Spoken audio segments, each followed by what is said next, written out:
The Elder Scrolls series has been dropping unanswered questions into its games for over 2 decades. Some are cosmic riddles baked into the fabric of reality itself. Others are tiny, personal stories that just stop mid-sentence. Today, we're burning through 8 of the biggest mysteries this universe has to offer, starting with one quiet thief in Riften whose entire existence is a question nobody ever got to answer: Rune's past. Every member of the Thieves Guild has a story. Vex has her failed heist at Goldenglow. Delvin has his obsession with the supernatural. But Rune has nothing, and that's exactly the problem. When you talk to Rune in the Ragged Flagon, he tells you something that sounds like the opening to one of the best side quests in Skyrim. He was found as an infant, washed ashore near a shipwreck, clutching a stone covered in carvings nobody could identify. No name, no parents, no homeland. The fisherman who pulled him from the water gave him a life, and the stone gave him a name. That's all he has. Here's where it gets frustrating. Rune tells you he's spent years searching across Tamriel for answers. He's followed every lead, talked to every scholar, visited every coastal town that might have records of a matching wreck. Dead ends. All of them. He says this to you, the Dragonborn, the person who solves literally every problem in Skyrim, and then nothing happens. No quest mark, no journal entry. Just a man whose entire identity is a question mark, standing in a sewer, waiting for a story that never comes. And the thing is, you can feel the quest. The dialogue is structured perfectly. Set up, emotional hook, clear objective, personal stakes. It's textbook quest design right up until the moment where the game should hand you a marker and say, investigate the shipwreck. But it doesn't, because that content almost certainly got cut. Nobody at Bethesda has explicitly confirmed a Rune quest existed and got scrapped, but the structural evidence is overwhelming. Skyrim has a documented pattern of cutting side quests late in development and leaving the NPC dialogue intact. Rune is just the most emotionally complete example. His setup is so good that players have been trying to solve his mystery for over a decade, not realizing there's no solution in the game files to find. Fan theories range from Atmoran heritage to Dwemer connections, but here's the thing, nobody can confirm any of them because the runestone doesn't exist as an examinable object. No model, no texture, no readable inscription. The item that defines this man's entire existence is essentially invisible, so Rune just stands there. The only Thieves Guild member whose personal arc goes absolutely nowhere, a perfectly written character trapped in an unfinished story, which is,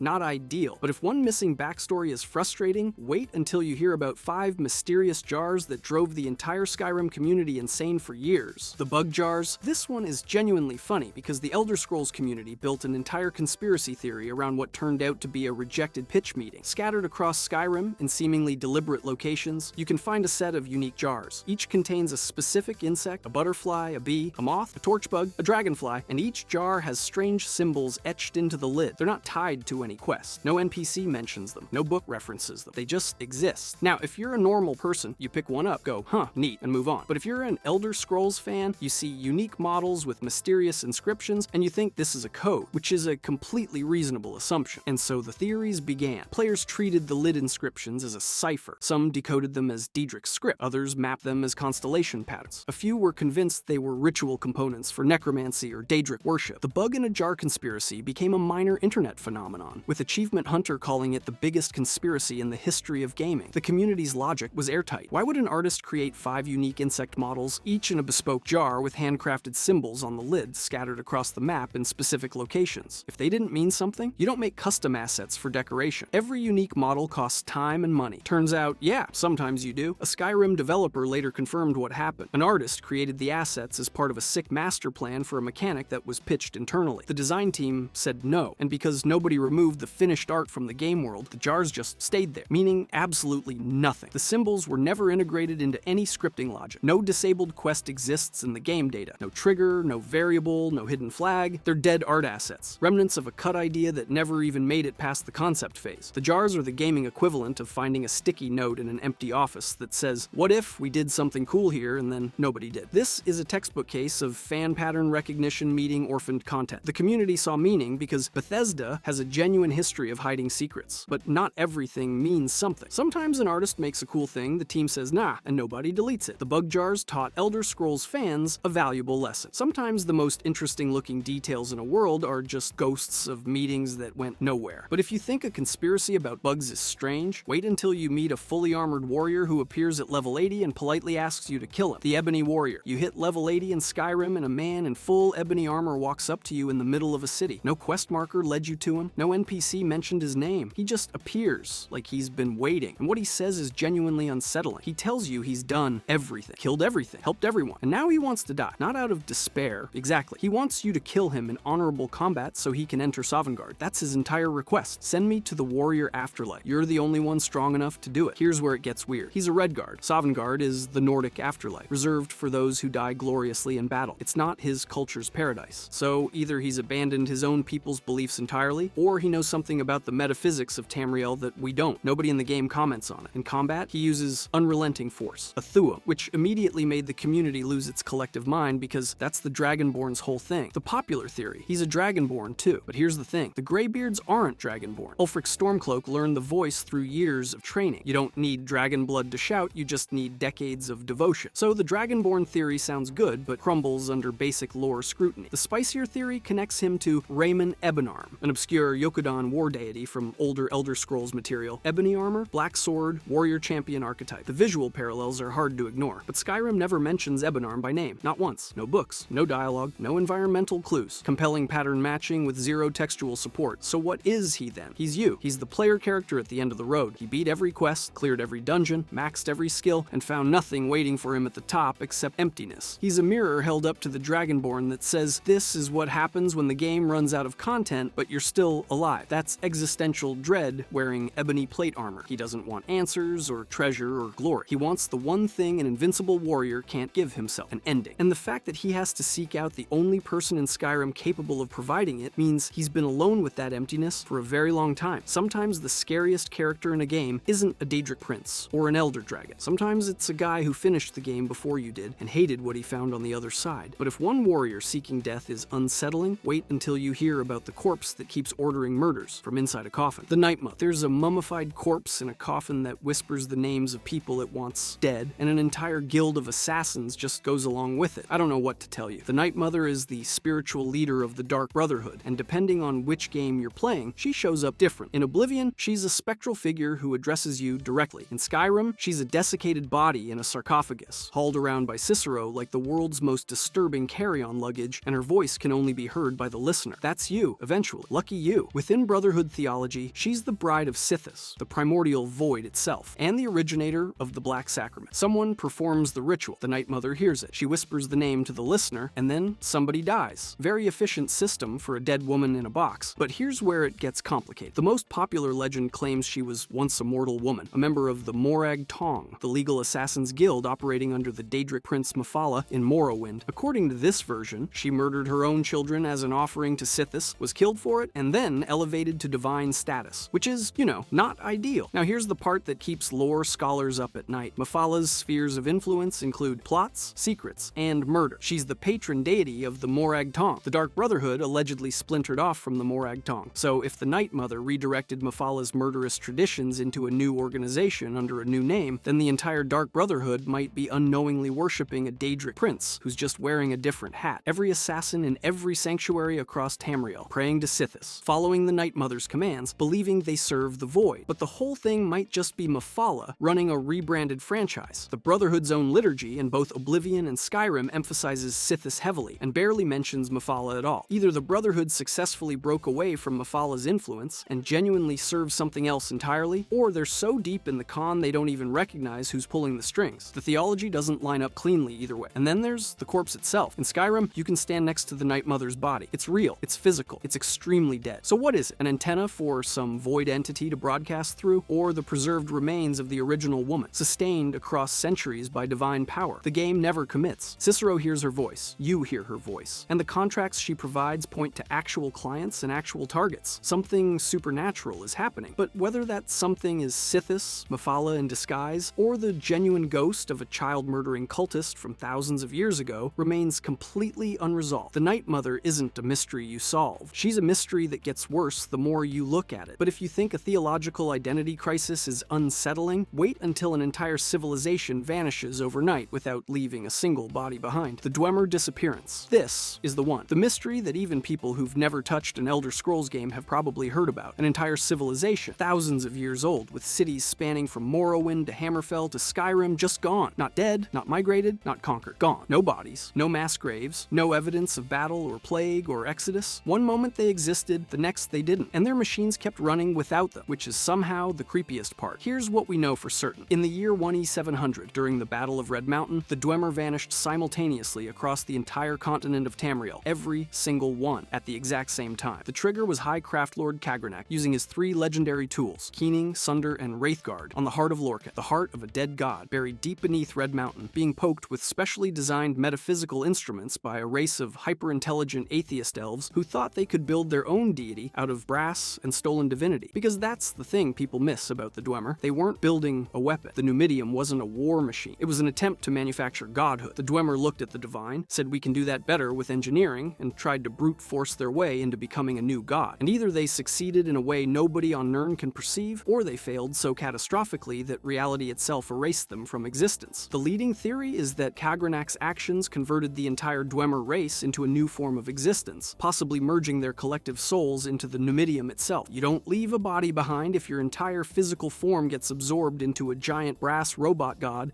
which is, not ideal. But here's the piece of evidence that makes this whole thing feel tantalizingly solvable. Yagrum Bagr, the last living Dwemer, found in Morrowind, bloated and diseased, but very much alive. He survived because he was in the Outer Realms when his entire race vanished. Came back, everyone gone. This single exception proves that whatever happened was tied to specific metaphysical coordinates. If you were on Nirn when Kagranak struck the heart, you disappeared. If you weren't, you didn't. That's not a curse. That's a mechanism, something with rules. Now, in-universe accounts deliberately contradict each other. Tribunal temple sources frame the disappearance as divine judgment. Ashlander traditions focus on Nerevar's heroism, and Dwemer philosophy suggests they held a fundamentally materialist worldview, rejecting worship entirely in favor of building divinity through tonal architecture. Three cultures, three completely different explanations, and the game never tells you which one is correct. So we're left with a race that tried to become God, used the heart of a dead one as their battery, and either ascended beyond mortal perception or got unmade so thoroughly that even their corpses don't exist anymore. Nobody knows which. And that uncertainty, that gap between they won and they lost everything, is exactly why people are still arguing about this decades later. But if you think a race vanishing from existence is hard to wrap your head around, wait until you hear what happens when time itself stops working properly. Dragon breaks. Imagine two completely contradictory things both happening at the same time in the same place, to the same people. Not in a maybe it went down like this kind of way. In a both of these are literally canonically true and everyone just has to deal with it kind of way. That's a dragon break. Here's the thing. The dragon in Dragon Break doesn't refer to the scaly fire-breathing variety. It refers to Akatosh, the dragon god of time, whose entire job is making sure events happen in a nice, orderly, one thing after another fashion. A dragon break is what happens when Akatosh's grip on linear time completely fails. The timeline shatters into multiple parallel realities, where contradictory events all occur simultaneously. And then, when the break ends, all those realities stitch back together into one timeline where every outcome is true, even the ones that cancel each other out. The in-universe term for this state is untime, a reversion to the Dawn era, back when linear cause and effect hadn't been invented yet, and reality was more of a suggestion than a rule, which is,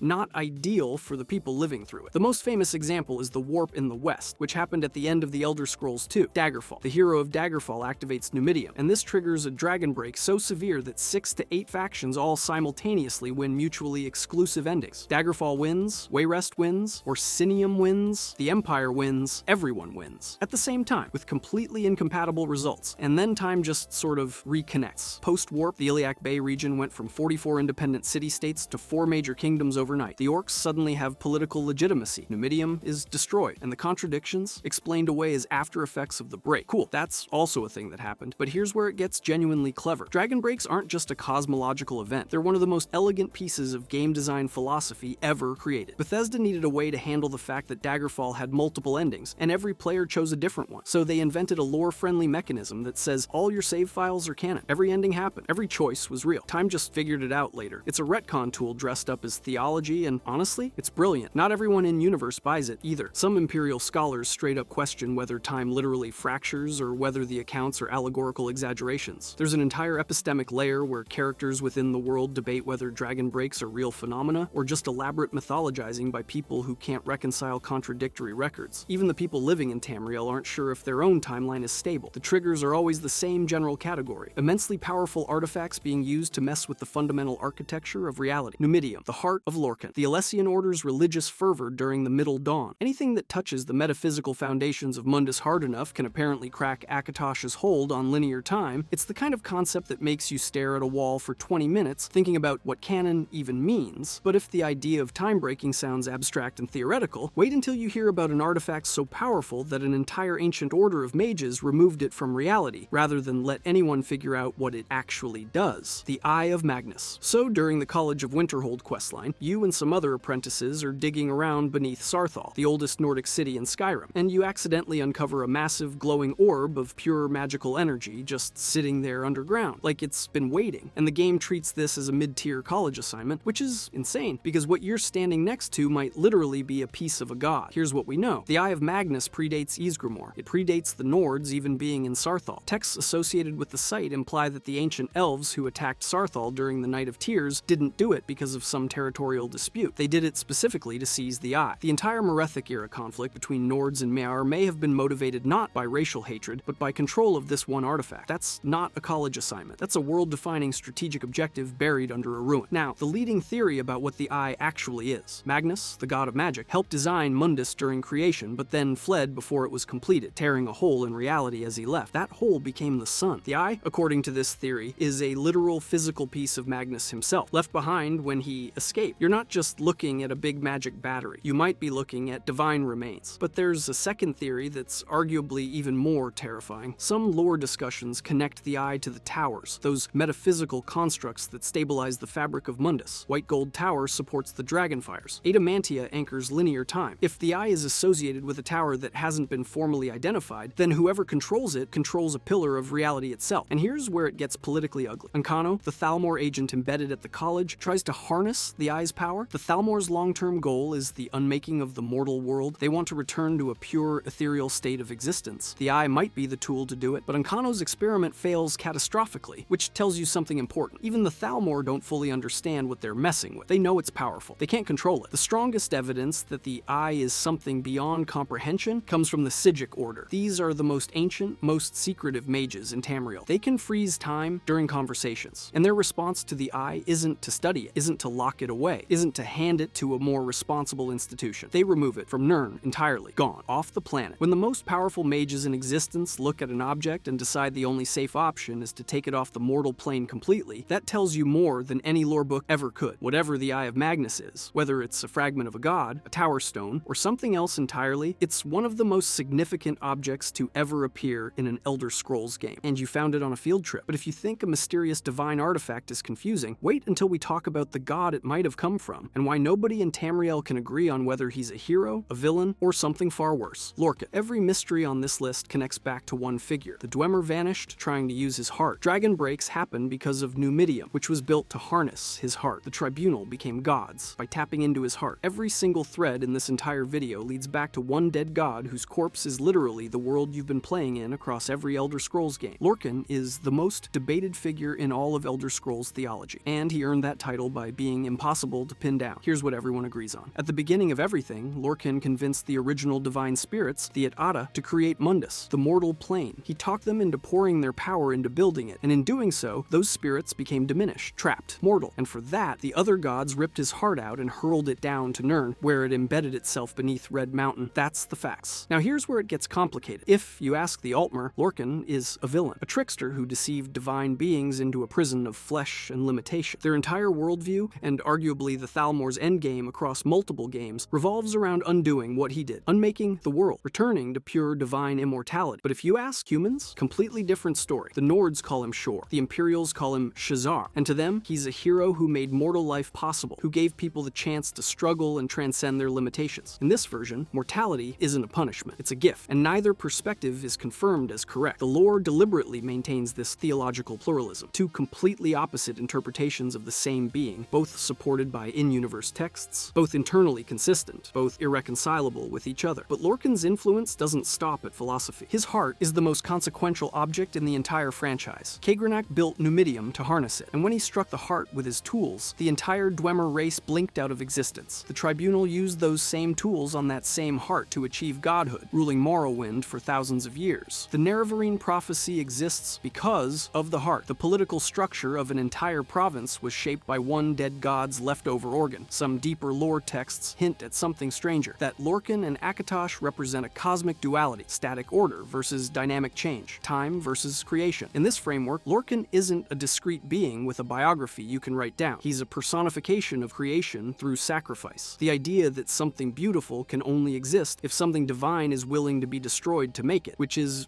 not a small claim. The thing that makes Lorkhan the biggest mystery in Elder Scrolls isn't that we lack information. We have tons. It's that the information contradicts contradicts itself depending on who's telling the story, and no narrator gets to be the objective authority. There's no omniscient voice confirming the Altmer are right or the Nords are right. Lorcan's mystery isn't a puzzle with a solution. It's a question about whether creating a flawed, painful, mortal world was an act of cruelty or an act of love. And the series has spent decades refusing to answer it, because the question itself is the point. Every time you boot up one of these games, you're walking around inside a dead god's body, playing out a story he made possible by letting himself be destroyed. Not all mysteries have answers. Sometimes they're just invitations to think about something bigger than yourself, and Lorcan is the biggest invitation in gaming. If you enjoyed this video and want to see more, click the video on the screen now.